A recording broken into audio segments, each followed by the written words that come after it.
The $100 bills scattered across the marble floor like fallen leaves. Nora Whitfield watched them flutter down in slow motion, each one a calculated insult from the man towering above her. The entire restaurant held its breath, crystal glasses suspended mid-air, conversations dying mid-sentence. "Keep the change," Maxfield Rivers sneered, his Armani suit immaculate against her sauce-stained apron. "Maybe you'll learn not to spill wine on people who matter." Nora's fingers trembled around the vintage watch on her wrist, the only thing her grandmother left her. The same watch she'd seen in a corporate headshot years ago. The same watch that connected her to secrets Rivers thought were buried forever. She knelt to collect the bills, but her eyes never left his face. He had no idea who she really was. Yet. The crystal chandeliers of Le Bernardin cast fractured light across marble floors that had witnessed more power plays than the stock exchange itself. Nora Whitfield balanced the tray of Chateau Margaux with practiced precision, her movements fluid despite the weight pressing against her shoulder. 3 months of serving New York's elite had taught her to read the room like a corporate analyst reads quarterly reports, and tonight felt different, charged with the kind of tension that preceded either triumph or catastrophe. The murmur of conversations floated around her, punctuated by the soft clink of silverware against fine china, while she navigated between tables where billion-dollar deals were discussed as casually as weekend plans. From wherever you're watching this unfold, you might wonder how someone ends up serving wine to the very people who destroyed their family. But some stories require patience, precision, and the perfect moment to strike.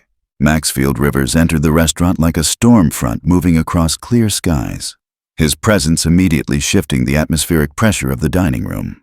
The maitre d', Evangeline, glided toward him with the practiced deference reserved for Manhattan's most notorious billionaire, her smile never wavering despite the whispered warnings that circulated among the staff. Rivers commanded attention without effort, 6 feet of controlled arrogance wrapped in a $15,000 suit, his silver hair perfectly styled and his pale blue eyes scanning the room with the predatory focus of a hawk surveying its territory.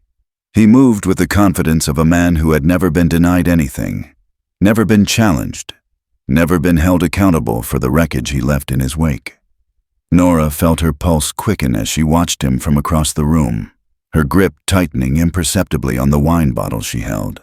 The moment she had been preparing for, training for, sacrificing everything for, was finally here. The hostess led Rivers and his entourage to their usual table, a prime corner booth that offered both privacy and a commanding view of the entire restaurant.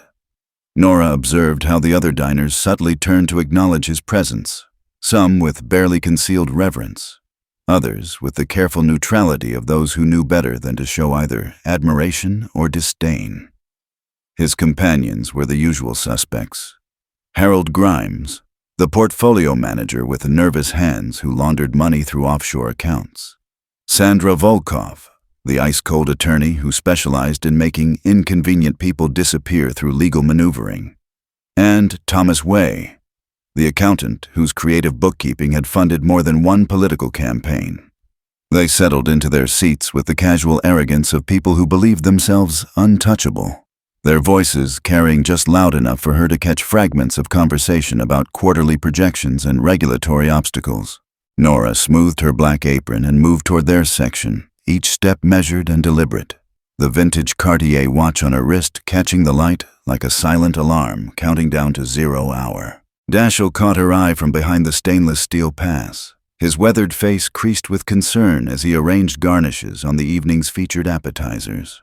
The sous chef had worked in high-end kitchens for 2 decades, and his instincts for reading people were as sharp as his knife skills. He'd been watching her closely for weeks, sensing something beneath her perfect waitress facade that didn't quite align with her claimed background.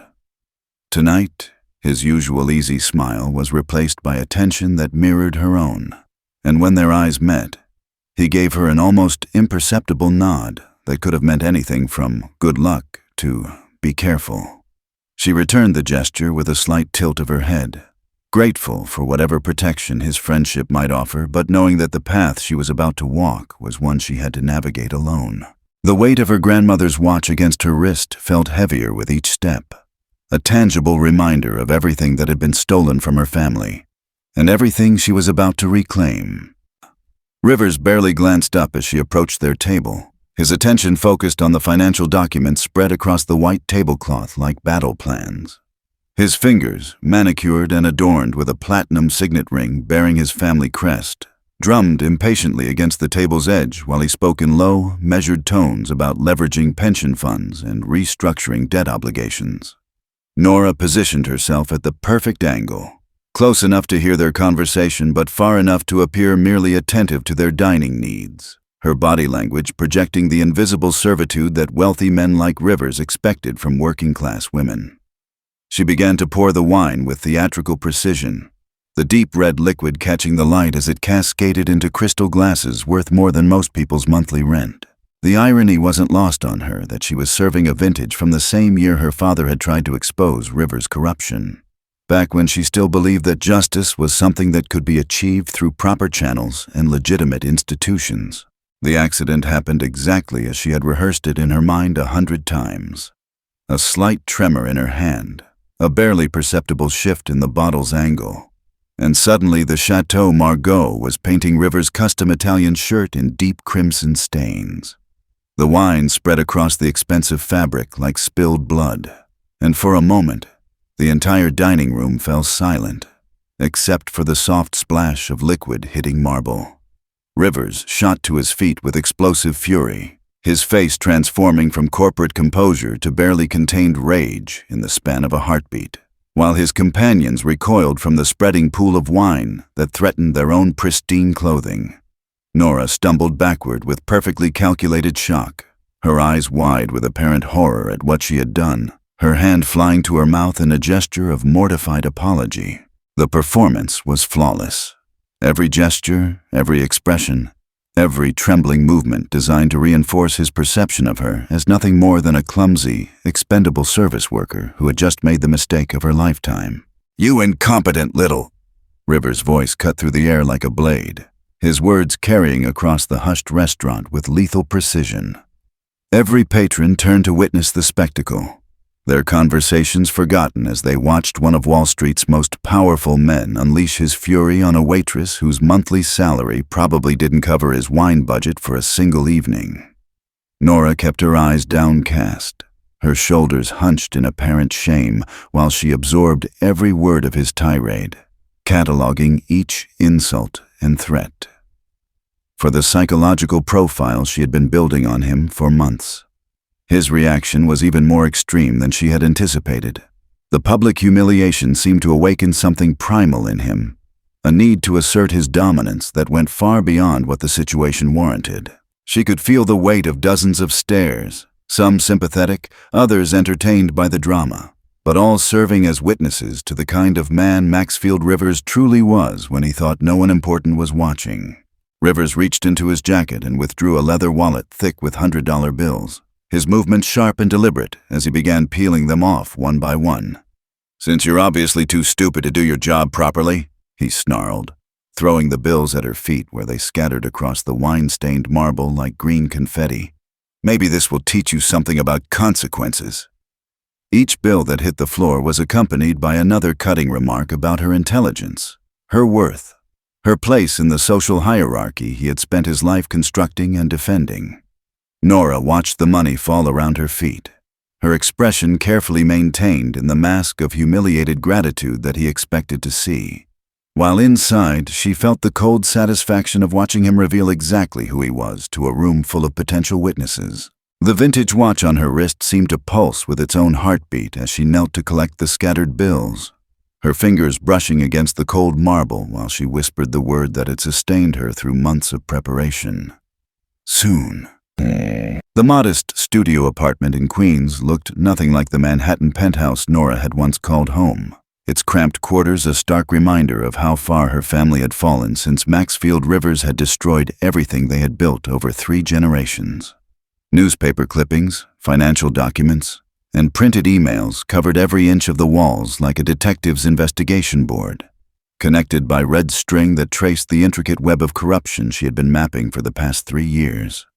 The centerpiece of her obsession was a blown-up photograph of Rivers shaking hands with her father at a charity gala. both men smiling for the cameras while one planned the other's destruction. She sat cross-legged on her futon, still wearing her waitress uniform, methodically transcribing the conversation she had overheard earlier that evening into a leather-bound notebook that had belonged to her father. Every word was precious intelligence in the war she was waging against the man who had stolen her future and murdered her family's legacy with surgical precision. Harrison Whitfield had been everything Maxfield Rivers pretended to be. A brilliant financial strategist who built his wealth through innovation rather than exploitation. A philanthropist who gave anonymously rather than for tax benefits and social currency. Nora could still remember the late nights when she would find him in his study, surrounded by spreadsheets and regulatory filings, his face illuminated by the blue glow of multiple monitors as he searched for patterns in market data that others had missed. He had taught her to read balance sheets before she learned to drive, to understand the flow of capital like a river system with tributaries and deltas that could be navigated by those who understood the underlying currents.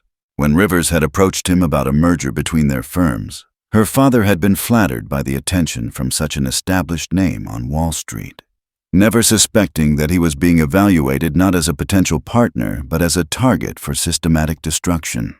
The due diligence process had given Rivers access to all of Whitfield Industries' proprietary strategies, client relationships, and market positions, information he had used to systematically undermine every deal, poach every key employee, and steal every competitive advantage her father had spent decades developing. The official story was that Harrison Whitfield had jumped from the roof of his office building after discovering that his firm was being investigated for securities fraud, charges that had been carefully orchestrated by Rivers' network of corrupted regulators and ambitious prosecutors looking for high-profile convictions. But Nora knew the truth because she had been there that night, hiding in the supply closet while Rivers and two of his associates had confronted her father with fabricated evidence and a choice between public disgrace and private resolution. She had watched through the crack in the door as they explained how easily a man could be made to disappear in New York City, how accidents could be arranged and suicides could be staged with the right combination of medical expertise and political connection. Her father had refused their offer of a clean death in exchange for his silence, choosing instead to fight back with the one weapon he still possessed, his detailed knowledge of Rivers' own criminal activities spanning back over 2 decades. That defiance had sealed his fate, but it had also planted the seeds of his eventual revenge in the mind of his daughter, who had recorded every word of their conversation on her phone before slipping out through the building's service entrance. The transformation from grieving heiress to undercover operative had taken 2 years of careful planning and methodical preparation that would have impressed her father with its thoroughness and strategic thinking.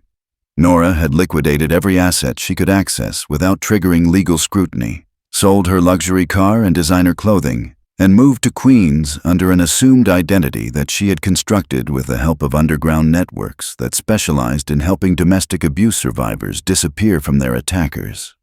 She had enrolled in culinary school under the name Nora Walsh, learned to serve tables with the same dedication she had once applied to analyzing derivative markets, and gradually worked her way into the restaurant scene that catered to Manhattan's financial elite. Every job was a stepping stone toward Le Bernardin, where Rivers dined every Tuesday with the same core group of conspirators who had helped him orchestrate her father's murder and the subsequent cover-up that had protected them all from justice. The plan required patience, precision, and the kind of long-term thinking that had made the Whitfield family fortune in the first place. Qualities that Rivers had underestimated when he assumed that crushing her father would eliminate any future threat to his empire. The phone rang at exactly midnight, its sound cutting through the silence of her apartment like an alarm clock announcing the next phase of her mission. The caller ID showed only a number, but Nora recognized the voice immediately.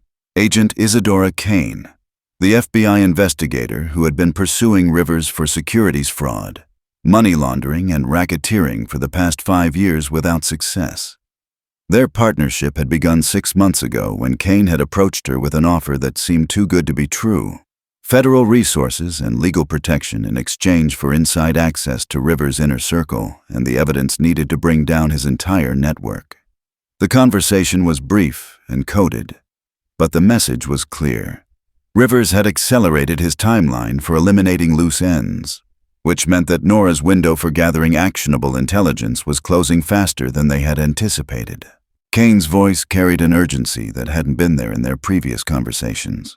And when she mentioned that the package would be delivered tomorrow, Nora understood that her cover was about to be reinforced with technology that would either make her investigation possible or get her killed in the attempt. Sleep had become elusive over the past few months, her mind too active with plans and contingencies to allow for the kind of rest that normal people took for granted. Instead, Nora spent her nights reviewing financial records, studying surveillance photos, and perfecting the psychological profile she was building on each member of Rivers' inner circle. Harold Grimes was a coward who could be turned with the right pressure applied to his gambling debts and tax evasion. Sandra Volkov was a sociopath who would sacrifice anyone to protect herself, making her both useful and dangerous as a potential informant. Thomas Way was the weak link whose detailed records and careful documentation of every transaction would provide the paper trail needed for successful prosecution. Each of them had vulnerabilities that could be exploited, but Rivers himself remained frustratingly opaque. A man who had survived decades in the most cutthroat industry on Earth by trusting no one completely and maintaining multiple layers of protection between himself and any direct evidence of criminal activity. Breaking him would require something more personal than legal pressure, something that would make him reveal himself in the kind of unguarded moment that had destroyed so many other powerful men throughout history. The vintage Cartier watch on her nightstand caught the moonlight streaming through her apartment's single window. Its gold case and leather strap, the last tangible connection she had to the grandmother who had raised her after her mother's death. Eleanor Whitfield had been a woman ahead of her time, a mathematics professor who had helped design the early computer systems that had revolutionized financial trading in the 1970s, a feminist who had fought for equal pay and workplace protections decades before such causes became mainstream. The watch had been her graduation gift when Nora earned her MBA from Wharton, accompanied by advice that had proven more prescient than either of them had realized at the time. In this world, men like Rivers will always underestimate women like us. Use that blindness against them. Eleanor had died peacefully in her sleep 2 weeks before Harrison's murder, never knowing how her words would eventually guide her granddaughter's quest for justice. Nora slipped the watch onto her wrist and felt its familiar weight settle against her skin. A reminder that some battles are fought across generations and that the weapons of patience and intelligence were often more effective than the crude tools of violence and intimidation that men like Rivers preferred to use. Tuesday evening brought the familiar ritual of Rivers' weekly power dinner, a tradition that had continued uninterrupted for 8 years despite market crashes, regulatory investigations, and the suspicious deaths of 3 potential whistleblowers who had threatened to expose his operations. Nora positioned herself at the service station adjacent to his usual table, her movements carefully choreographed to appear routine, while positioning her within optimal listening range of conversations that had shaped global markets and toppled governments. The restaurant's ambient noise provided perfect acoustic cover, the gentle clatter of silverware, the whispered conversations of other diners, and the soft jazz music that drifted from hidden speakers created a soundscape that would mask any suspicious behavior from surveillance equipment that might be monitoring the room. She had memorized every sightline, every camera angle, every potential witness who might observe her activities, transforming Le Bernardin's elegant dining room into a chessboard where every piece had been carefully positioned for the endgame that was rapidly approaching.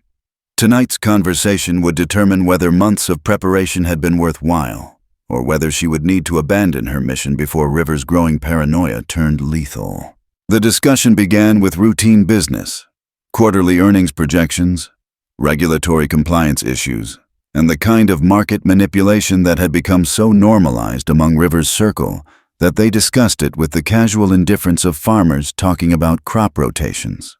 But as the wine flowed and their voices grew more confident, the conversation shifted toward the topic that had consumed Rivers' attention for the past 2 months: the acquisition of Whitfield Industries, the shell company that still carried her father's name and controlled several patents that Rivers needed to complete his expansion into cryptocurrency trading platforms.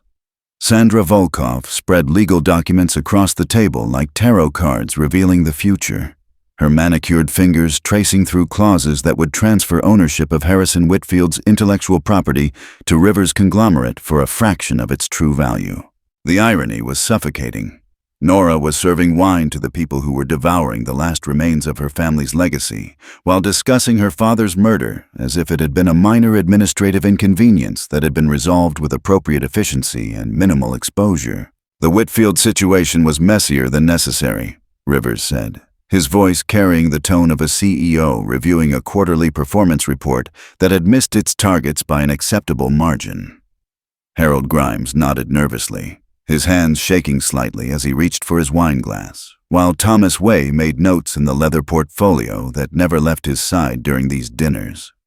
Rivers continued with clinical detachment, describing how Harrison Whitfield's investigation into pension fund irregularities had threatened to expose a network of corruption that extended far beyond their individual firms into the highest levels of regulatory oversight and political influence.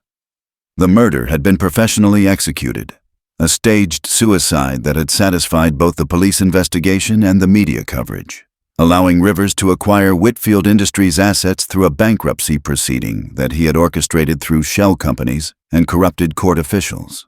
Nora's hands remained steady as she refilled their water glasses, but inside she felt the familiar combination of rage and satisfaction that came from watching her enemies reveal the depth of their criminality while believing themselves safely hidden from observation and judgment.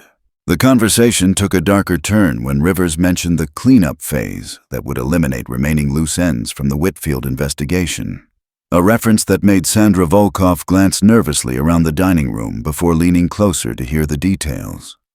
Nora pretended to arrange silverware at a nearby table while Rivers explained how 3 former Whitfield Industries employees who had retained copies of sensitive documents would need to be neutralized before they could become problems for the new ownership structure. His language was corporate and euphemistic, but the meaning was clear. These people would be killed with the same professional efficiency that had eliminated Harrison Whitfield, their deaths designed to look like accidents or suicides that would raise no suspicions among law enforcement agencies that had already closed their files on the case. The casual way Rivers discussed multiple homicides while cutting his perfectly prepared salmon revealed a level of moral corruption that went far beyond simple greed or ambition into the realm of genuine evil that existed without conscience or remorse. Nora's opportunity came when Rivers excused himself to take a phone call, leaving his companions to continue their discussion of market strategies and regulatory workarounds without his intimidating presence to moderate their indiscretions. She approached their table with a fresh bottle of wine, her movements fluid and professional as she refilled their glasses while positioning the listening device that Agent Kane had provided. A microphone no larger than a shirt button that would transmit directly to FBI recording equipment positioned in a surveillance van parked 3 blocks away. The placement required perfect timing and steady nerves, as any deviation from normal service behavior might alert Sandra Volkov, whose legal background had taught her to notice details that others would overlook. Nora's training in corporate espionage, learned during her MBA program and refined through months of preparation, served her well as she attached the device to the underside of their table with practiced efficiency, while maintaining a conversation about wine preferences that kept their attention focused on her face rather than her hands. Evangeline appeared at her shoulder with the silent grace that had made her Le Bernardin's most respected maitre d', her presence both a blessing and a potential catastrophe depending on how much she had observed of Nora's activities. The older woman's eyes held a knowing quality that suggested she understood more about her staff's activities than she typically revealed. And when she offered to help clear the table, Nora felt a moment of panic that the device might be discovered before it could serve its purpose. But Evangeline's movements were careful and professional, her actions designed to provide cover rather than expose the surveillance operation. And when she whispered that Mr. Rivers was returning from his phone call, her tone carried a warning that suggested she was protecting rather than threatening Nora's mission. The complexity of alliances and hidden motivations in the restaurant's ecosystem was becoming clearer, and Nora realized that she might not be the only person working undercover in this environment, where wealthy criminals conducted business while believing themselves safe from observation. Rivers returned to the table with visible agitation, his phone conversation having clearly delivered unwelcome news that threatened his carefully constructed plans for eliminating potential witnesses to his crimes. His paranoia had been growing over the past few weeks, manifesting in increased security measures, changed routines, and a hyper-vigilant awareness of his surroundings that made surveillance more dangerous but also more revealing of his guilty conscience. He dismissed Nora with an impatient gesture, his attention focused on urgent consultations with his legal counsel about accelerating their timeline for acquiring remaining Whitfield Industries assets before any investigation could interfere with the process. The conversation became more coded and cautious, but the listening device would capture every word for analysis by FBI linguists who specialized in translating criminal euphemisms into actionable intelligence that could support federal indictments. As Nora retreated to the service area, she felt the familiar weight of her grandmother's watch against her wrist, its steady ticking marking the countdown toward justice that had begun 3 years ago when she first swore to avenge her father's murder. The text message arrived as she was cleaning glasses in the service kitchen, its simple words carrying implications that chilled her despite months of preparation for this possibility. "He knows you're watching." The number was blocked, but the timing suggested either a warning from Agent Kane or a threat from Rivers' security network that had identified her as a potential risk to their operations.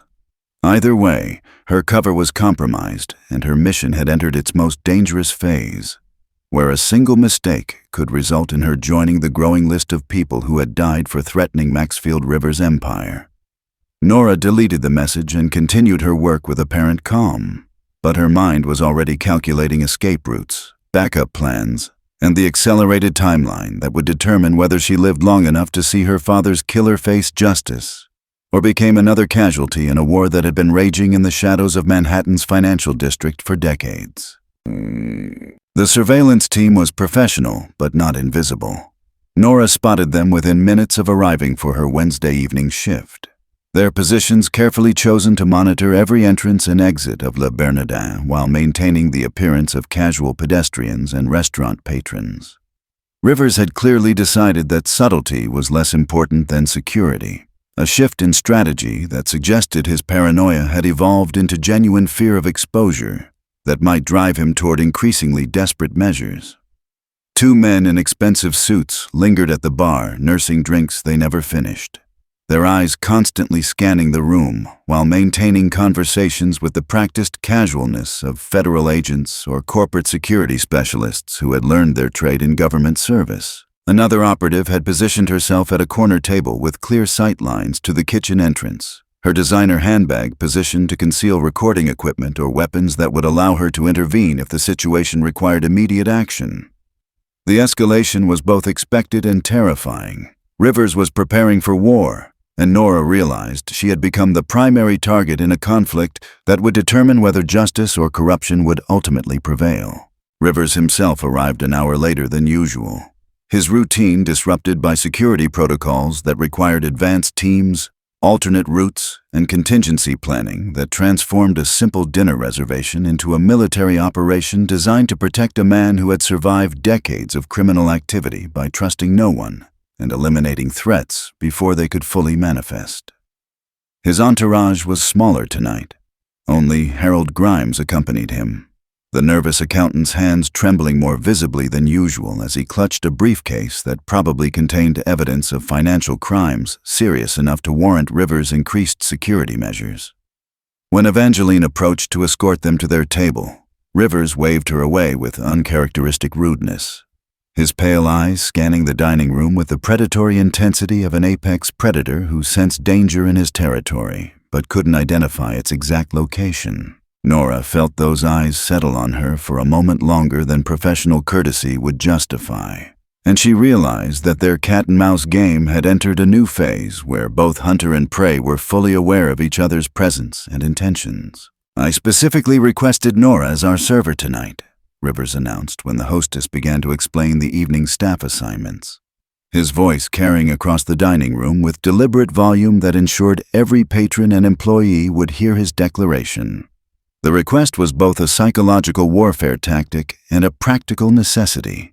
By forcing her to serve his table directly, he could monitor her behavior while demonstrating his power to control her environment and professional responsibilities. Nora accepted the assignment with apparent gratitude, her performance of submissive deference flawless, even as she recognized the danger inherent in this direct confrontation between two people who were each trying to destroy the other while maintaining the fiction of a normal service relationship. Her grandmother's watch felt heavier against her wrist as she approached their table. Its familiar weight a reminder that some battles required personal sacrifice, and that the courage to face powerful enemies had been passed down through generations of women who had learned to survive in a world designed to break them. The psychological warfare began immediately. Rivers's conversation deliberately designed to probe for reactions that might confirm his suspicions about her true identity and motivations for working in this specific restaurant. He spoke about family loyalty in abstract terms that could have applied to any situation but carried obvious implications for someone whose father had been murdered for threatening the financial empire that Rivers had built through systematic corruption and violence. His comments about knowing one's place in society were delivered with the casual cruelty of a man who had spent his life putting people into categories that served his interests. But underneath the surface politeness was a threat that grew more explicit with each carefully chosen word. Nora maintained her professional demeanor while serving their appetizers, her responses perfectly calibrated to reinforce his perception of her as an educated working-class woman who might have opinions about social inequality but lacked the resources or connections to act on those beliefs in any meaningful way. Harold Grimes provided an inadvertent window into Rivers' current vulnerabilities, his nervous energy manifesting in comments about regulatory pressure, congressional investigations, and the kind of legal exposure that kept wealthy criminals awake at night contemplating federal prison sentences and asset forfeiture proceedings. The accountant's fear was palpable and infectious, creating an atmosphere of paranoia that made Rivers increasingly aggressive in his efforts to reassert control over a situation that was clearly spiraling beyond his ability to manage through conventional intimidation tactics. When Grimes mentioned offshore account audits and subpoenaed documents, Rivers silenced him with a look that could have frozen nitrogen, but the damage was already done.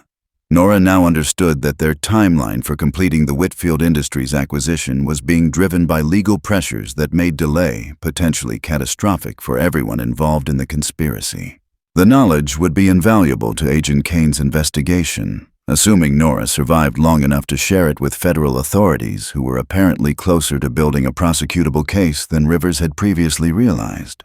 The evening took a sinister turn when Rivers began asking personal questions that had no legitimate connection to her role as their server. Inquiries about her background, her family, her reasons for working in high-end restaurants instead of pursuing other career opportunities that might be available to someone with her obvious intelligence and education.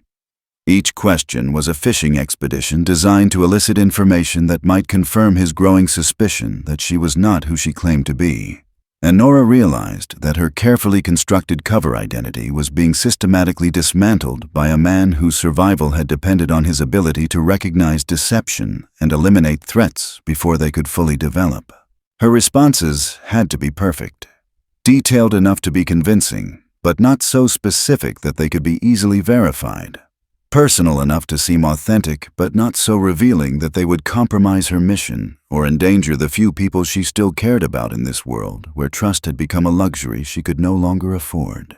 Dashiell's warning came during a brief moment when she was collecting plates from their table, his whispered words barely audible over the ambient noise of the dining room. "Strange people asking questions about you in the kitchen? Be careful." The sous chef's concern was genuine and terrifying in its implications. Rivers's security team was conducting background investigations that could expose her true identity at any moment, turning her from hunter into hunted with the kind of sudden reversal that had destroyed her father when he had underestimated his enemy's ruthlessness and resources. Nora thanked him with a slight nod and continued her work with apparent calm, but her mind was racing through contingency plans and escape strategies that might allow her to complete her mission before Rivers' suspicions crystallized into direct action against her.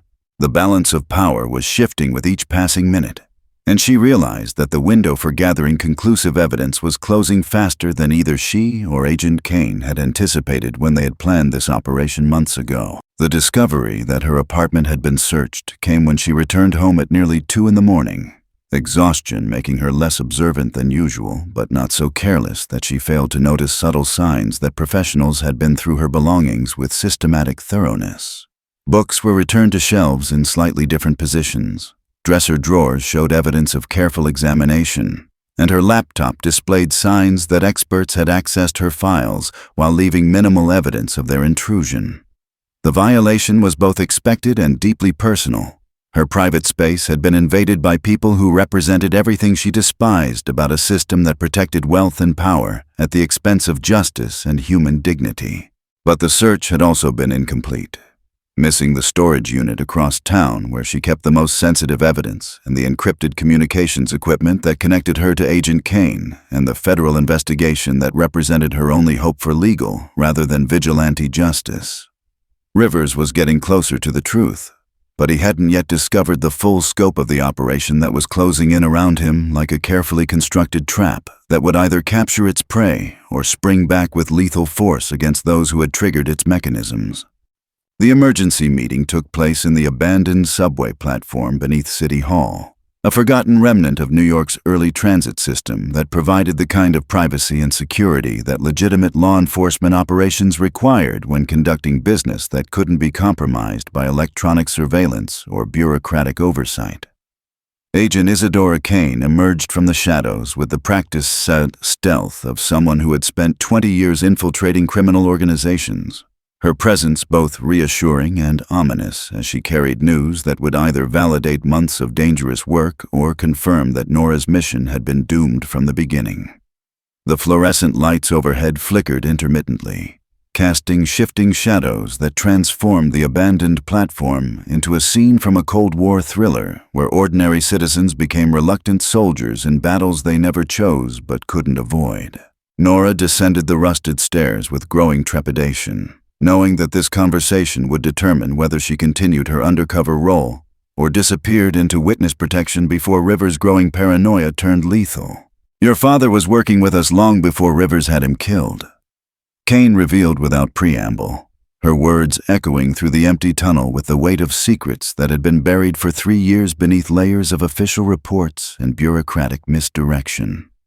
Harrison Whitfield had contacted the FBI 18 months before his death, offering to provide evidence of systematic financial crimes that reached into the highest levels of government and private industry. But the investigation had been compromised by informants within the Bureau who had warned Rivers about the impending threat to his operations. The murder had been professionally planned and executed, designed to look like suicide while eliminating the primary witness whose testimony could have brought down an entire network of corruption that generated billions of dollars annually through pension fund fraud, money laundering, and securities manipulation that affected millions of ordinary Americans who trusted their retirement savings to institutions that had been systematically robbed by people like Rivers. The revelation transformed Nora's personal quest for vengeance into something larger and more significant, a continuation of her father's work that could honor his memory while protecting future victims from the predators who had destroyed her family. The FBI's investigation had continued in secret after Harrison's death, but progress had been frustratingly slow due to Rivers' sophisticated security measures and the legal protections that wealth and political connections provided to men who understood how to exploit systemic weaknesses in American justice. Kane explained how they had identified Nora as a potential asset 6 months earlier, when facial recognition software had flagged her application to Le Bernardin as belonging to the daughter of a murder victim whose case remained officially closed but unofficially active within a specialized unit that investigated financial crimes with national security implications. The approach had been carefully orchestrated, allowing Nora to believe she was conducting an independent investigation while actually providing her with resources, training, and protection that would help her succeed where conventional law enforcement had failed. The partnership had been mutually beneficial, but it had also placed both women in mortal danger from people who had demonstrated their willingness to commit murder to protect secrets worth billions of dollars in ill-gotten wealth. Rivers' acceleration of his elimination schedule had forced the FBI to move faster than optimal investigative procedures would normally allow. compressing months of careful evidence gathering into weeks of high-stakes operations that could either result in prosecutable cases or catastrophic exposure that would allow the entire network to escape justice through flight, suicide, or the kind of legal maneuvering that had protected wealthy criminals throughout American history. Kane revealed that 3 former Whitfield Industries employees were already dead. Deaths that had been staged as accidents but bore the professional hallmarks of assassinations carried out by specialists who left no evidence that could be traced back to their employers. The timeline suggested that Nora's cover would be blown within days, making it essential that she gather conclusive evidence during Rivers' next visit to Le Bernardin, or abandon the operation before becoming the 4th victim in a series of murders that were designed to erase all traces of Harrison Whitfield's investigation into pension fund theft and regulatory corruption. The recording equipment Kane provided was state-of-the-art technology disguised as jewelry that would be virtually impossible to detect even during physical searches, but using it would require getting Rivers to repeat his previous admissions while speaking clearly enough for voice recognition software to create legally admissible evidence that could support federal indictments. The challenge was psychological rather than technical, manipulating a master manipulator into revealing information he had spent years concealing from investigators who had been trying to build cases against him since the early 2000s. Nora's advantages were her apparent invisibility as a service worker, her intimate knowledge of his psychological profile based on months of observation, and his growing arrogance as he believed himself closer to eliminating the last threats to his empire. But Rivers hadn't survived decades of criminal activity without developing sophisticated instincts for detecting deception, and any mistake in her performance could result in immediate violence from security personnel who were prepared to kill her and dispose of her body before law enforcement could respond to the situation. The emotional weight of learning that her father had been working toward justice rather than simply pursuing profit added layers of motivation that made Nora's mission both more meaningful and more dangerous, as personal stakes had a tendency to create the kind of psychological pressure that led to fatal mistakes during undercover operations. Kane emphasized the importance of maintaining professional detachment even while pursuing personal vengeance. But both women understood that the line between justice and revenge had been blurred beyond recognition by 3 years of official inaction and systematic cover-ups that had protected Rivers while he continued victimizing new targets. The cemetery visit that concluded their meeting was both tribute and commitment ceremony. Nora knelt at her father's grave while promising to complete the work he had started, her words carried away by autumn wind that rustled through trees planted by other families who had lost loved ones to violence and corruption that thrived in shadows beyond public scrutiny and accountability. Harrison Whitfield's headstone bore only his name, birth date, and death date. No epitaph or memorial message that might have provided comfort to visitors or insight into the life of a man who had died trying to protect strangers from financial predators who viewed ordinary Americans as nothing more than resources to be harvested for personal enrichment. But Nora knew the true story of his final months, when he had worked 16-hour days gathering evidence that could have saved thousands of families from poverty and retirement, when he had risked everything to expose crimes that most people couldn't understand and wouldn't believe until they personally experienced the devastation that followed. The vintage Cartier watch on her wrist had belonged to him before being passed to her grandmother and eventually to her, a symbol of generational continuity that connected her mission to family values that transcended individual mortality and personal safety. As she rose from her knees and prepared to return to the dangerous work that awaited her at Le Bernardin, Nora felt the presence of both her father and grandmother guiding her toward a confrontation that would determine whether their sacrifices had been meaningful or whether Rivers' empire would continue expanding until it consumed everything they had fought to protect. Tuesday evening arrived with the weight of inevitability.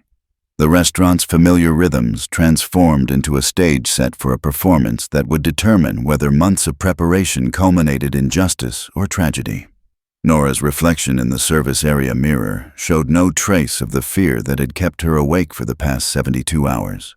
Her makeup was perfect, her uniform pressed, her expression carrying the professional composure that had served as armor throughout this dangerous masquerade.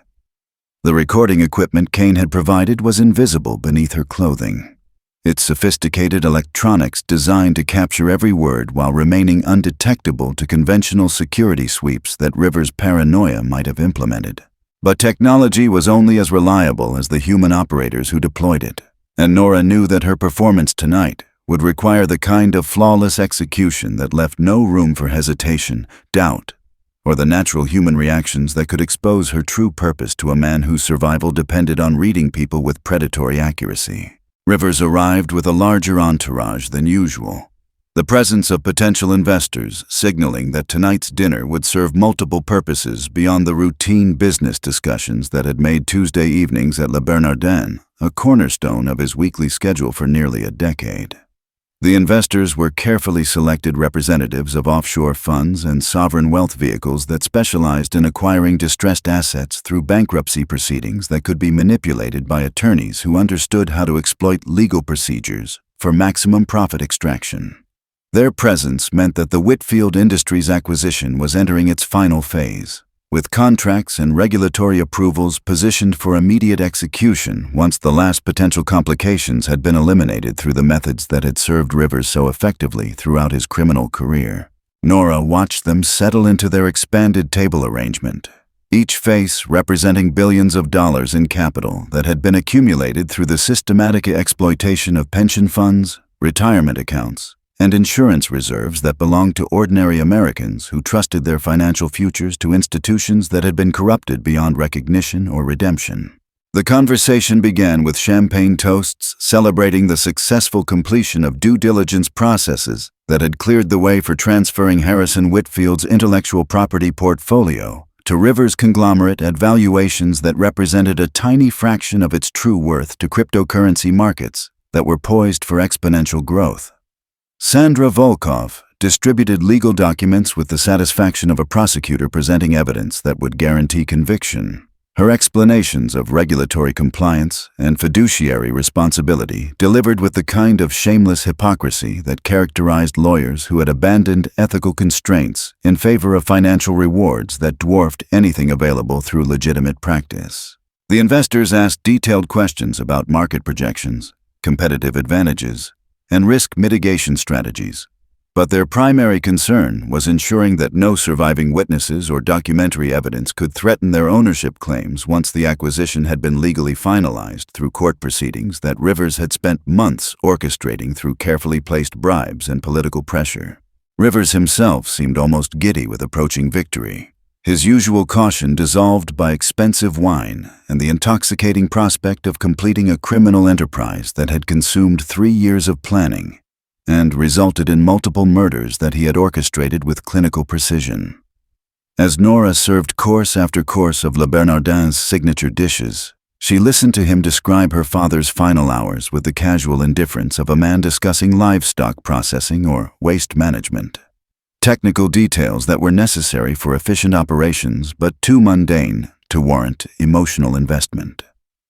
The revelation that Harrison Whitfield had begged for his life while offering to destroy all evidence of Rivers' crimes was delivered as an amusing anecdote that demonstrated the pathetic weakness of men who prioritized family over business, personal relationships over professional advancement, and moral principles over practical success. Each word was being recorded by equipment that would transform Rivers' boastful confessions into evidence that could support federal charges carrying life sentences, but the psychological cost of maintaining her composure while listening to detailed descriptions of her father's torture and murder was almost unbearable. The technical malfunction occurred at the worst possible moment, just as Rivers was describing the specific methods used to stage Harrison Whitfield's suicide, in ways that would satisfy both police investigators and insurance companies whose policies would have been voided by confirmed homicide. Nora felt the recording device vibrate against her skin in the pattern that Kane had warned indicated equipment failure, and she realized that hours of incriminating conversation were being lost to electronic problems that could destroy months of dangerous work. Her training had prepared her for this contingency, but executing the backup plan required psychological manipulation that was far more dangerous than simple surveillance because it involved directly engaging with Rivers in ways that might expose her true identity. She began asking questions that seemed motivated by natural curiosity about high-level business operations, her tone carefully calibrated to sound like an intelligent working-class woman who was fascinated by glimpses into a world of wealth and power that remained forever beyond her reach. Rivers responded to her attention with the vanity that had characterized successful predators throughout history. Men who couldn't resist demonstrating their superior intelligence and moral flexibility to audiences they perceived as harmless admirers rather than potential threats. He repeated the most incriminating details of his confession while expanding on themes of strategic thinking, risk management, and the practical necessities that distinguished successful entrepreneurs from naive idealists who allowed conscience to interfere with profit maximization. His investors nodded approvingly as he described the elimination of Harrison Whitfield as a textbook case study in crisis management that had transformed a potentially catastrophic whistleblower situation into a profitable acquisition opportunity that would generate returns for decades. The performance was masterful in its complete absence of human empathy, revealing a man who had systematically destroyed his own capacity for moral reasoning in pursuit of wealth that had become an end in itself rather than a means toward any recognizable human purpose. The moment when Rivers grabbed her wrist felt like the culmination of 3 years of preparation and planning. His fingers wrapping around the vintage watch that had belonged to her grandmother with pressure that was both possessive and threatening. His pale eyes locked onto hers with sudden intensity as his thumb traced across the recording device that Kane had hidden within the watch's antique mechanism. And Nora realized that her cover had been blown by the one piece of technology that was supposed to have been undetectable to conventional security measures. The silence that followed was absolute. Conversations at nearby tables continued their usual rhythms, but the space around Rivers' table had become a bubble of lethal tension where predator and prey faced each other without pretense or protection. His grip tightened with deliberate menace as he whispered words that only she could hear. "I know exactly who you are, Miss Whitfield, and I know exactly why you're here." The endgame had arrived with devastating suddenness, and Nora realized that everything she had worked toward now depended on her ability to survive the next few minutes without becoming the latest casualty in a war that had already claimed too many innocent victims.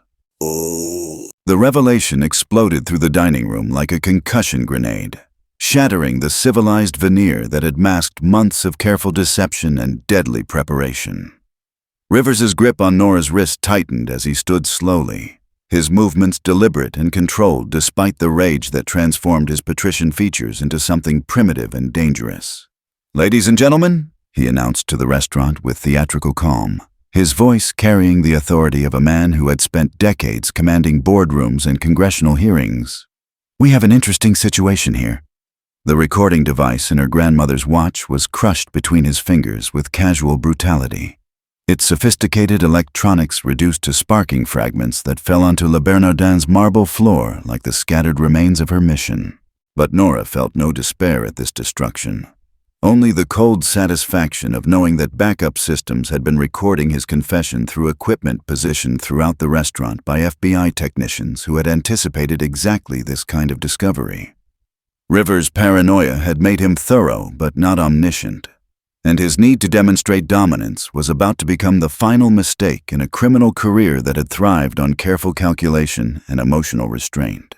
The restaurant's atmosphere shifted with the sudden tension of 100 conversations dying simultaneously as diners realized they were witnessing something far more dramatic than a simple service dispute between management and staff. Cell phones emerged from designer handbags and jacket pockets with the reflexive speed of a generation raised on social media documentation. Their cameras focused on the confrontation unfolding at the corner table where Manhattan's most notorious billionaire held a struggling waitress in a grip that looked increasingly like assault rather than conversation. Nora could see the red recording lights beginning to glow around the dining room as patrons began live streaming what appeared to be a scene from a corporate thriller rather than an ordinary evening at one of the city's most exclusive restaurants. The irony was perfect. Rivers' need to control the narrative was creating exactly the kind of public exposure that would make his usual methods of problem resolution impossible to implement without generating the kind of media attention that could expose his entire network to scrutiny from investigators who had been searching for exactly this kind of opening for years. "My name is Nora Whitfield," she declared with voice projection that filled every corner of the dining room and reached the microphones of dozens of recording devices that would carry her words across social media platforms faster than Rivers' damage control specialists could possibly contain them. I am the daughter of Harrison Whitfield, the whistleblower who was murdered 3 years ago by the man who is currently assaulting me in front of all of you." The words hung in the air with the weight of truth that had been suppressed by official reports, corrupted investigations, and media coverage that had accepted Rivers' version of events without questioning the convenient narrative that portrayed her father as a desperate criminal rather than a courageous reformer. Rivers' face went pale as he realized that his attempt to control the situation had backfired catastrophically, turning a private confrontation into a public relations disaster that would be impossible to spin or suppress through the conventional methods that had protected him from accountability throughout his career. The dining room had become a courtroom where public opinion, rather than purchased judges, would determine the verdict, and Nora could see in his eyes the recognition that his empire was crumbling in real time. The security response was swift, but too late to prevent the damage that social media had already begun inflicting on Rivers' carefully constructed public image. 2 men in expensive suits moved toward their table with the professional efficiency of former military personnel who had been trained to resolve problems through intimidation and violence. But their approach was complicated by the presence of dozens of witnesses who were actively documenting every moment of the confrontation through high-definition video that would be analyzed by millions of viewers within hours. The lead operative reached for Nora's arm just as she twisted away from Rivers' grip, her movement placing her directly in the sight line of cameras that captured his security team's attempt to physically restrain a woman who had just publicly identified herself as the daughter of a murder victim. The optics were catastrophic from every angle. Wealthy white men using violence against a working-class woman who was exposing corporate corruption in front of an audience that included some of Manhattan's most influential social media personalities and political donors, who would remember this scene when making future decisions about campaign contributions and business relationships. The FBI tactical team entered Le Bernardin through multiple entrances with coordination that revealed months of planning and surveillance that had remained invisible until this moment of activation. Agent Kane led the primary team through the main dining room, her badge and weapon clearly visible as she commanded the attention of everyone present with the kind of professional authority that transformed chaos into organized law enforcement action. "Federal agents," she announced clearly enough for recording devices to capture her words, "everyone remain seated and keep your hands visible." The contrast between her calm professionalism and Rivers' desperate aggression was stark and immediate, reinforcing the narrative that Nora had established with her public revelation about her father's murder and her own investigation into corruption that extended far beyond simple securities fraud into systematic theft from pension funds that supported millions of American retirees. Rivers released Nora's wrist as if it had become electrically charged, his survival instincts finally overwhelming his need to maintain control over a situation that had spiraled beyond his ability to manage through intimidation or violence. The arrest sequence unfolded with cinematic precision as agents surrounded Rivers' table while other team members secured potential evidence and began the process of separating witnesses for individual interviews that would provide testimony supporting federal charges that had been years in development.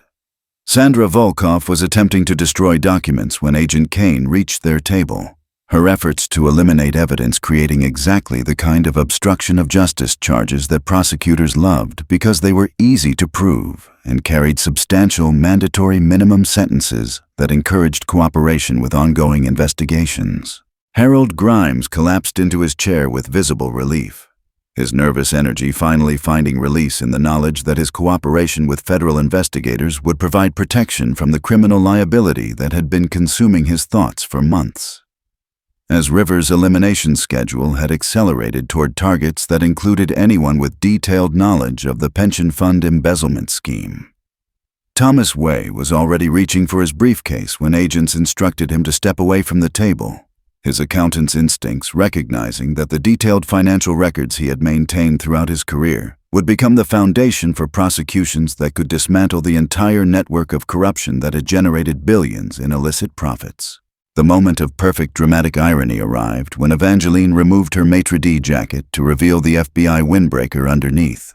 Her transformation from elegant restaurant professional to federal law enforcement agent, providing the final twist that explained how the Bureau had maintained surveillance and coordination throughout Nora's undercover operation. The revelation that Le Bernardin's most trusted employee had been working with federal investigators for over a year provided the missing piece of the puzzle that explained how Rivers' weekly discussions of criminal activity had been monitored and recorded, despite security measures that should have prevented electronic surveillance. Evangeline's smile as she placed Rivers under arrest carried the satisfaction of someone who had spent months serving wine to criminals while gathering evidence that would put them in federal prison for the remainder of their lives. The partnership between professional law enforcement and personal vengeance had achieved something that neither could have accomplished alone: the complete destruction of a criminal empire that had seemed untouchable just hours earlier. Rivers' final attempt at controlling the narrative came through desperate claims that Nora was an unstable former employee who had infiltrated the restaurant to stage a publicity stunt that would support frivolous litigation against his legitimate business operations. But his protestations were undermined by the presence of recording equipment that had captured detailed confessions to multiple murders, the testimony of federal agents who had been conducting surveillance for months, and the physical evidence that Thomas Way's briefcase contained documenting systematic theft from pension funds that supported teachers, firefighters, and other public servants who had trusted their retirement security to institutions that had been systematically looted. The social media narrative was already crystallizing around themes of corporate corruption, whistleblower protection, and justice for victims of financial crimes. Themes that would resonate with millions of Americans who had been affected by similar schemes throughout the financial industry.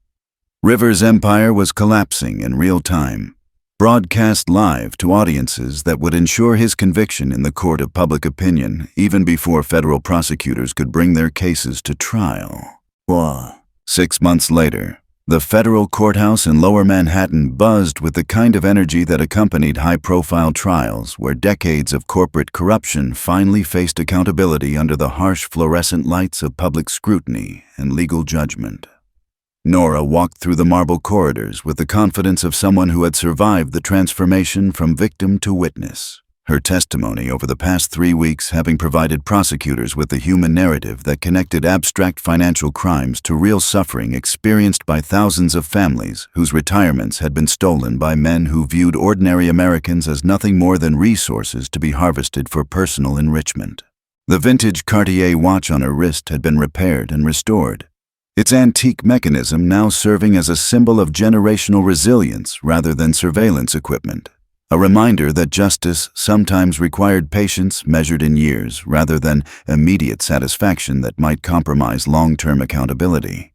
The media attention had been intense, but ultimately supportive, with coverage focusing on her courage in pursuing justice for her father rather than the kind of sensationalized drama that often obscured rather than illuminated the systemic issues that enabled financial predation on such a massive scale. The verdicts had been delivered with the methodical precision that characterized federal prosecutions built on years of investigation and supported by overwhelming evidence that defense attorneys couldn't challenge without appearing to defend the indefensible. Maxfield Rivers received 4 consecutive life sentences for murder, racketeering, securities fraud, and money laundering. Punishment that ensured he would die in federal prison regardless of appeals or attempts to reduce his sentence through cooperation that might compromise other ongoing investigations. Sandra Volkoff was sentenced to 35 years for her role in orchestrating the cover-up that had protected Rivers' criminal network, while Harold Grimes received 15 years in exchange for testimony that had helped prosecutors understand the sophisticated mechanisms through which pension funds had been systematically looted over more than a decade. Thomas Way's detailed financial records had provided the documentary foundation for asset forfeiture proceedings that would recover nearly $2 billion for victims whose retirement security had been stolen. Though no amount of money could compensate families who had suffered poverty in their golden years because of crimes that could have been prevented if regulatory agencies had been adequately funded and properly motivated to investigate complaints that had been ignored or suppressed. The restoration of Whitfield Industries had been both symbolic and practical, with Nora inheriting not just her father's company, but also the responsibility to use its resources for purposes that honored his memory, while creating sustainable value for employees, customers, and communities that had been neglected by the profit maximization strategies that characterized contemporary corporate culture. The patents that Rivers had tried to steal were now being developed into cryptocurrency platforms designed to provide secure, transparent financial services to underserved populations who had been excluded from traditional banking systems by the same institutions that had facilitated the theft of their community's resources. The irony was satisfying.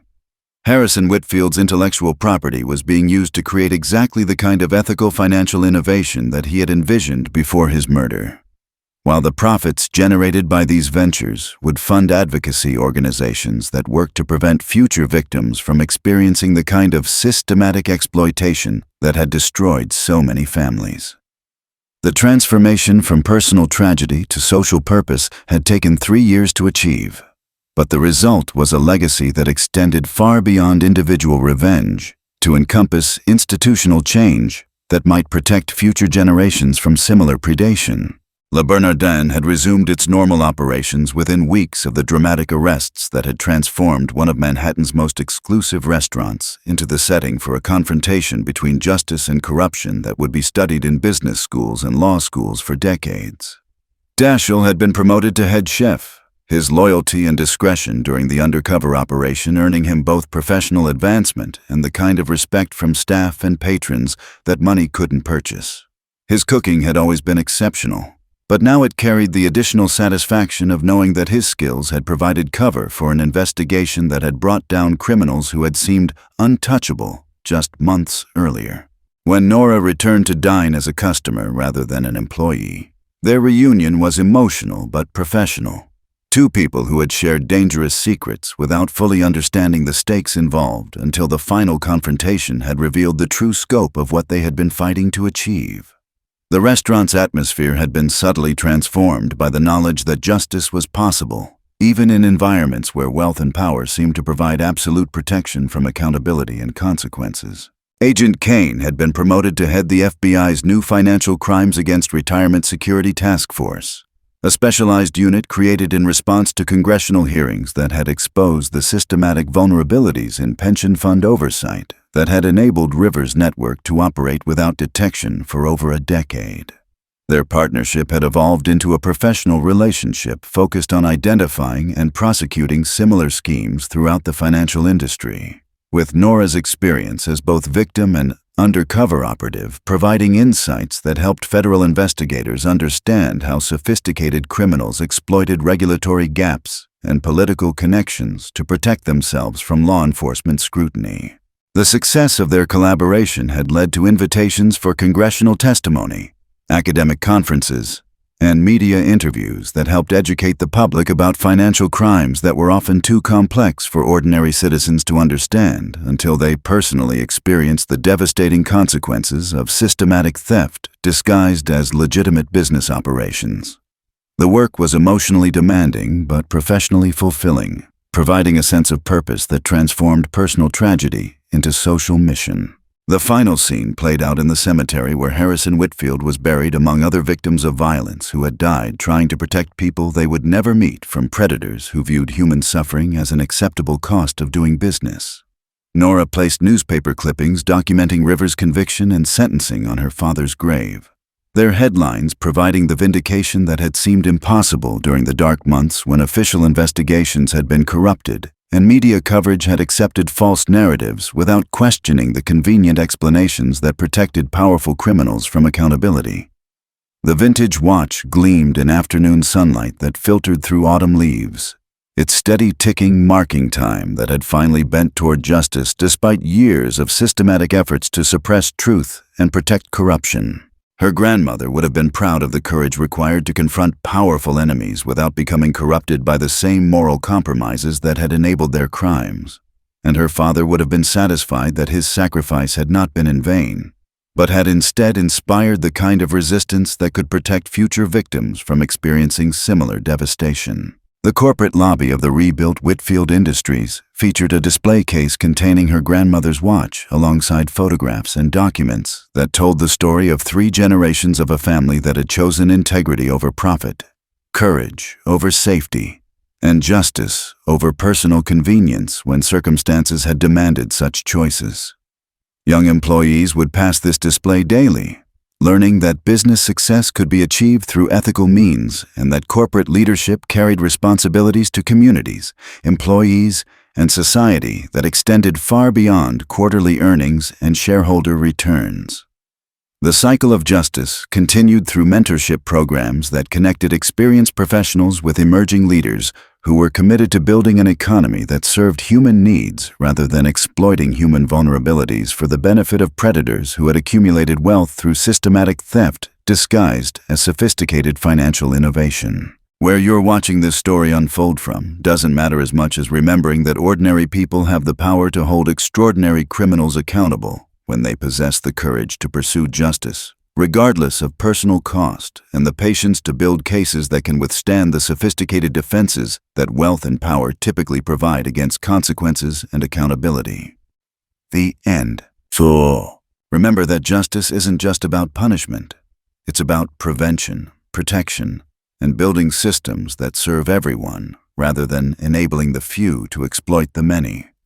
Share this story if you believe that courage and persistence can still triumph over corruption and violence, and that ordinary people can achieve extraordinary things when they refuse to accept injustice as inevitable.